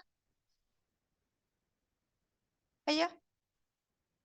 Por lo tanto, ese cristalino está adelante y se tiene que haber luxado así como recién.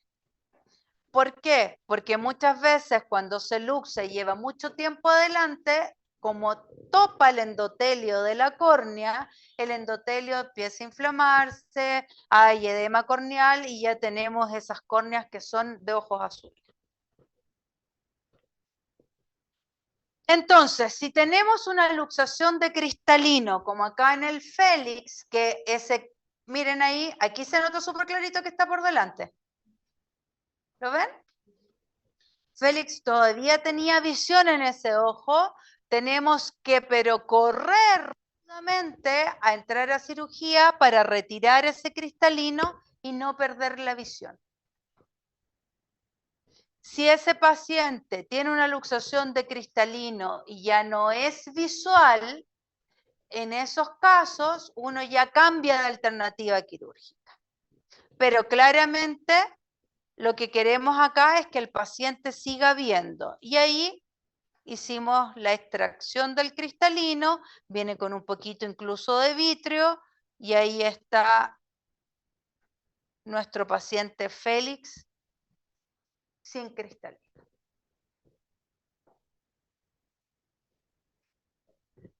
Ya, glaucoma. Glaucoma, ¿qué es lo que es el glaucoma, chiquillos?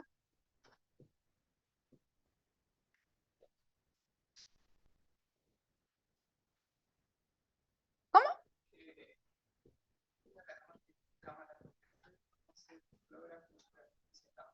Perfecto.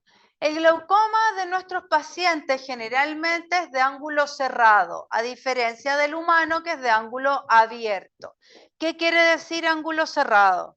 Quiere decir que el ángulo que se forma entre el iris y la córnea, que finalmente es un ángulo así, donde está el espacio por donde se filtra el humor acuoso y se va, se estrecha por algún motivo y por lo tanto al estrecharse ya no puede irse el humor acuoso.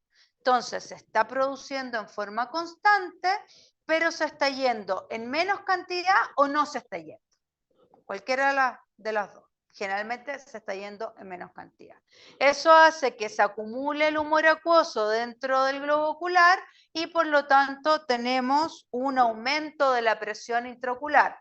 Este aumento de la presión intraocular lleva a que el paciente tenga mucho dolor, ojo rojo, blefaroespasmo, decaimiento, y si se hace muy crónico, ya vemos que es un ojo que está con el endotelio más azuloso porque está edematoso, y ya cuando la cosa lleva mucho tiempo tenemos las estriaciones de la córnea en donde literalmente se ven rayas blancas en la córnea porque ya se tiró tanto que es como que se empezara a fracturar. A ese nivel podemos llegar. Bueno, a ese nivel y con el ojo de este volado. El ojo no va a explotar, pero sí va a crecer de tamaño. Ya, entonces tenemos glaucoma. ¿Qué hace que glaucoma sea una pésima noticia aunque solo tengamos la presión un poco alta? Todavía no tenemos las estrías, todavía no tenemos el ojo grande, todavía no tenemos el ojo tan rojo, todavía no hay dolor, el paciente anda moviendo la cola, pero tiene la presión normal va hasta 25, pero tiene una presión así como de 40. Ya, y el ser progresivo, ¿qué es lo que se va a dañar? Nervio óptico. se genera un daño en el nervio óptico. Por lo tanto, glaucoma siempre es una mala noticia porque va a terminar en ceguera. ¿Ya? Entonces, con un ojo visual tenemos alternativas a realizar que son la ciclodestrucción, que es una destrucción guiada de los cuerpos ciliares, que los cuerpos ciliares se ubican detrás del iris, para que más o menos cachen dónde estamos andando, y se genera con láser una destrucción selectiva en 360 grados para que deje de producir tanto humor acuoso. ¿Ya? Y de esa manera la presión se mantenga y de esa manera el nervio óptico no se dañe. Una alternativa. Segunda alternativa, gonioimplantes. ¿Alguien ha escuchado la válvula de Ahmed, por ejemplo? En humanos se usa. Es una válvula que se coloca el implante bajo la conjuntiva y de la parte superior del ojo, y este implante tiene una valvulita que entra a la cámara anterior, entonces sube la presión, ¡pum!, para afuera el líquido, y drena bajo la conjuntiva del globo ocular. Esa es otra alternativa. En veterinaria, no me acuerdo, 2 semanas atrás, 3 semanas atrás, tuvimos con un colega que es como el capo del gonioimplante, y él nos comentaba que su éxito está supeditado así como el mejor de los gonioimplantes que ha tenido 4 años. Pero más o menos el promedio 2 años. En el peor de los casos, 6 meses. ¿Por qué? Porque se genera una fibrosis de la salida o sea, claro, efectivamente una fibrosis donde se instala el gonioimplante y por lo tanto esto evita que siga drenando. Por lo tanto, tampoco tenemos así como mucho tiempo de hacer perdurar la visión, pero es una alternativa.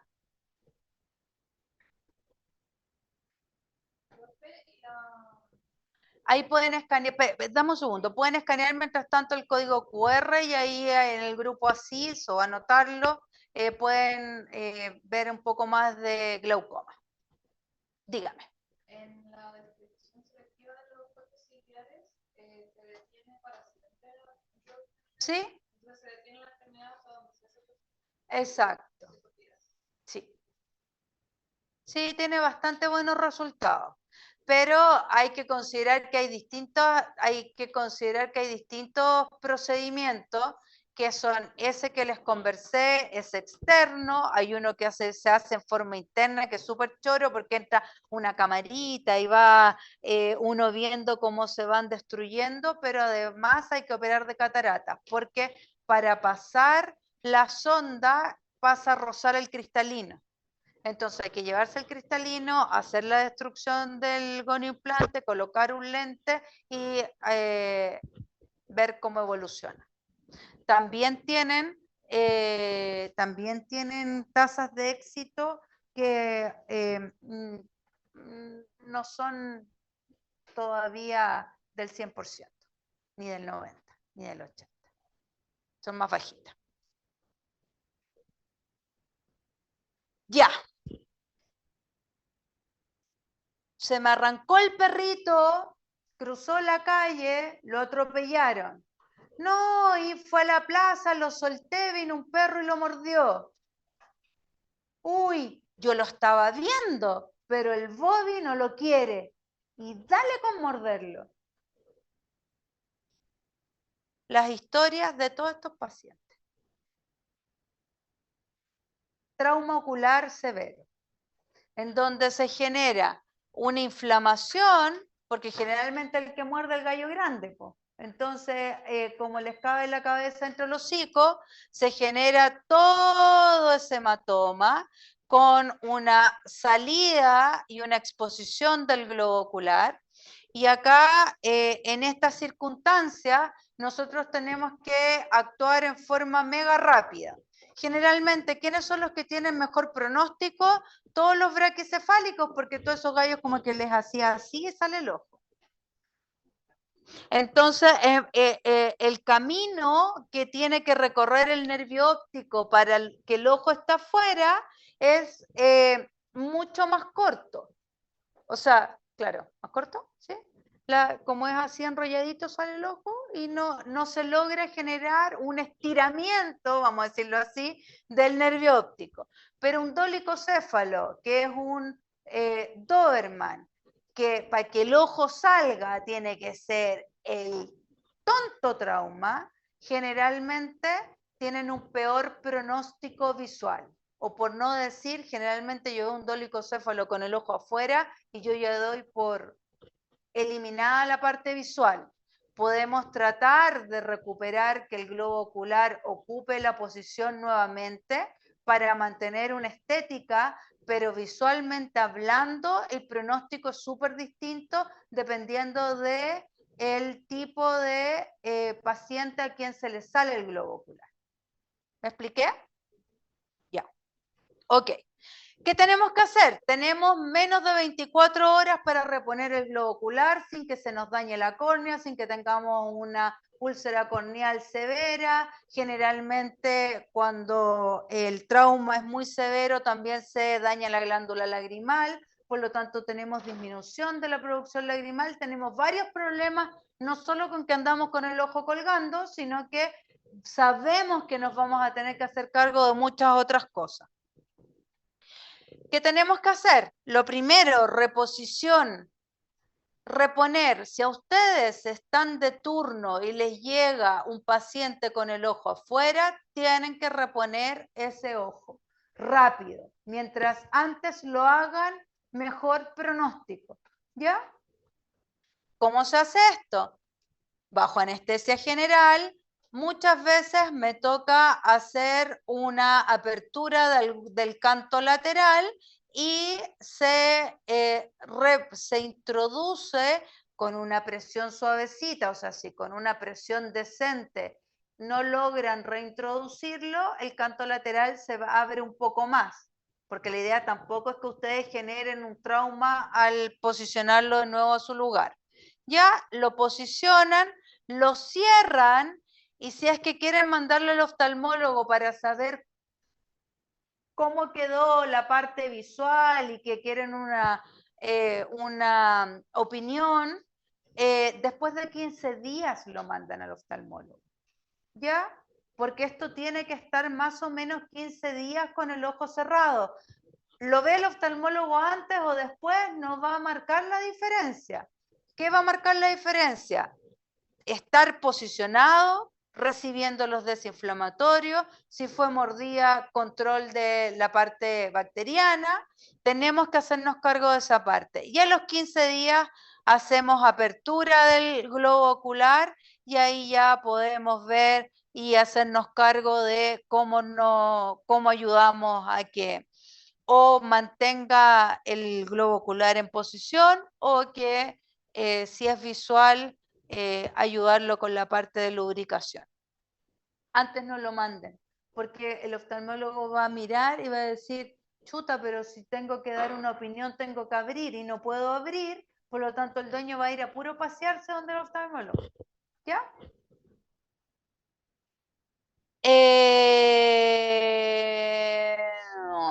Sí, eso.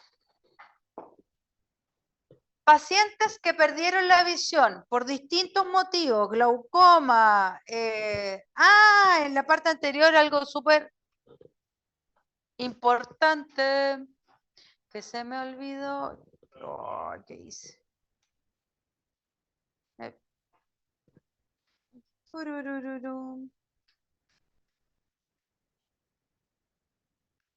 Ya, mientras tanto, algo súper importante, cuando tenemos la salida o la protrusión del globo ocular completa, ¿qué músculo es el que se lesiona?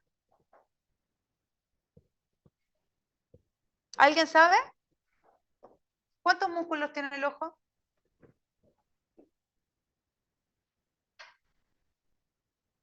¿Quién da más? Vamos cerca.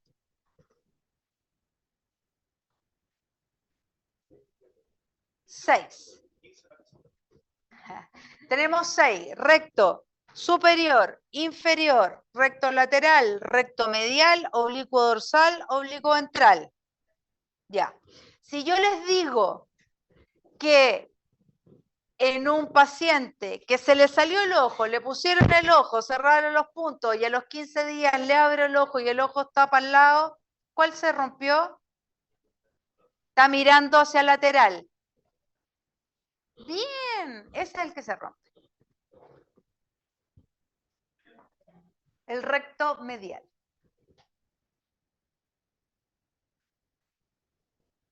Listo. Ya, ahora sí. Situación.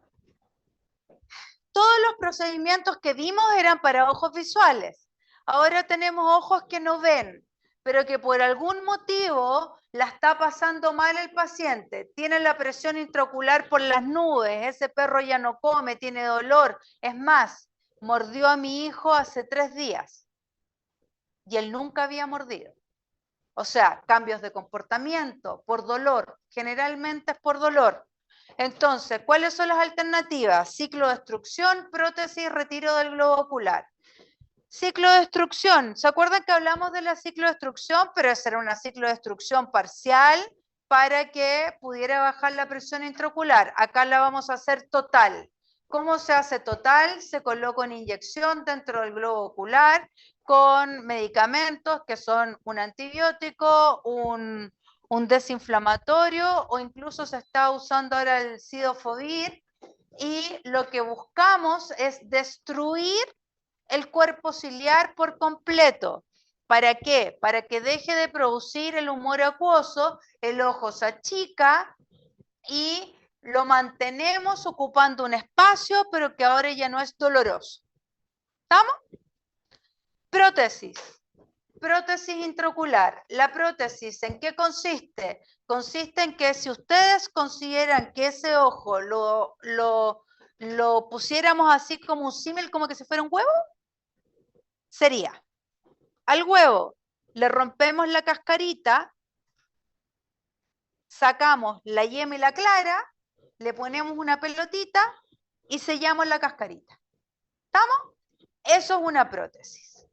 ¿Ya? ¿En qué consiste? Uno entra a través de la esclera, hace una incisión y se retira todo lo de adentro, cristalino, uvia, líquido, todo se lava y a través de ese instrumento que es el de Carter, tenemos adentro la bolita.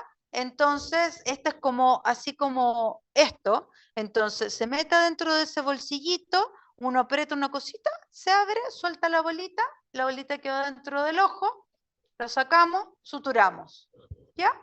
Y podemos ver a los pacientes, por ejemplo, esa es la canela que se colocó esa prótesis, acá tenemos otro paciente con prótesis, y es como que el ojo estuviera, pero no está nada. Ya es una resolución estética. Y finalmente, lo que generalmente nadie quiere, como oftalmólogo uno nunca quiere llegar a esto, pero hay veces que hay que hacerlo, tenemos el retiro del globo ocular o una exenteración que es donde retiro todo, me llevo músculos, conjuntiva, dejo la órbita pelada, pelada digo yo, o sea, sin tejidos blandos, y esto se hace cuando tenemos tumores. Entonces, aquí tenemos una enucleación, retiro del globo ocular y una exenteración donde me llevo todo, todo sale.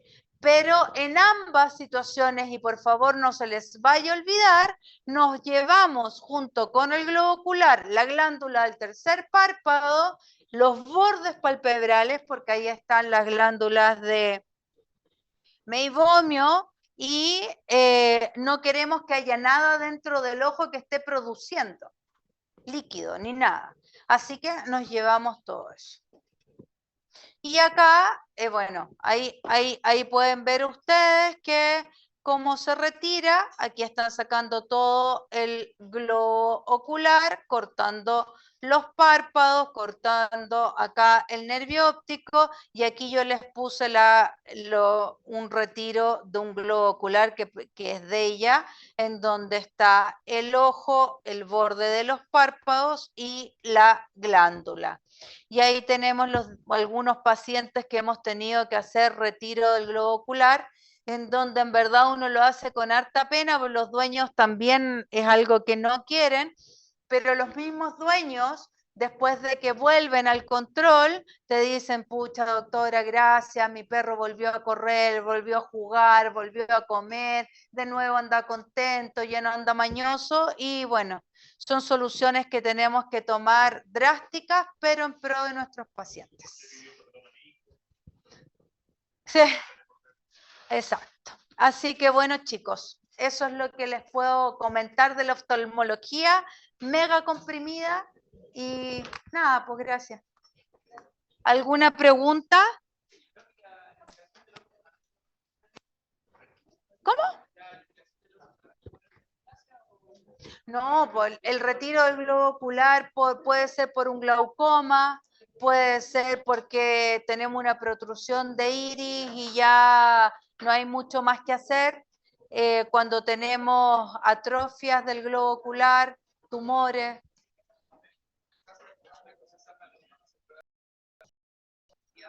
Siempre, siempre, siempre. Por eso siempre va adentro. Después, a los 15 días, se evalúa si hacemos alguna otra técnica. ¿Estuvo mega necesario mis lentecitos? Sí, justo ahora. ¡Uish!